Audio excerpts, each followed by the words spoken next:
राजकीय यशापयश येत असतं किंवा तुम्हाला जात असतं.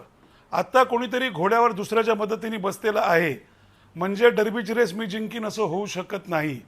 तिथे ओरिजिनलच माणसं लागतात, प्रिंटआउट चालत नाहीत, ते टेम्पररी असतात, लक्षात ठेवा. मी इतकं कडक बोलतोय ह्याचं कारण असं आहे की सन्मान्य राजसाहेबांवरती किंवा ठाकरे ब्रँड हा नाही आहे, हा ठाकरे विचार आहे. टीका करताना मान्यवरांनी नीट विचार केला पाहिजे. एकदम वाहवत जाऊन जर गेलात तर भविष्य जवळ आहे. काय होईल मला माहिती नाही. तुमच्याच माध्यमातून मी ऐकतोय की एकत्र येणार का नाही येणार. आमच्याकरता आज दोन भाऊ जे भेटले होते हे कौटुंबिक कारणाकरता भेटले होते, तिथे इतर कुणीही नव्हतं असं मला तरी वाटतं.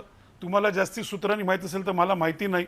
आणि ही जी भेट होती या भेटीनीच हे जे सत्ताधारी आहे ते का अस्वस्थ झालेत मला माहिती नाही आहे, एक. आणि दुसरं एक गोष्ट पुन्हा शेवटचं सांगतो, महाराष्ट्रातील जनता या दोन भावांच्या एकत्र येण्याने प्रचंड आनंदी झालेली आहे. बाकी वर्तमानात किंवा भविष्यात काय लिहिलंय नक्कीच हे आमच्या अविनाशजी. पक्षाच्या आणि बाजूने फक्त राजसाहेब ठाकरेच काय तो निर्णय घेतील.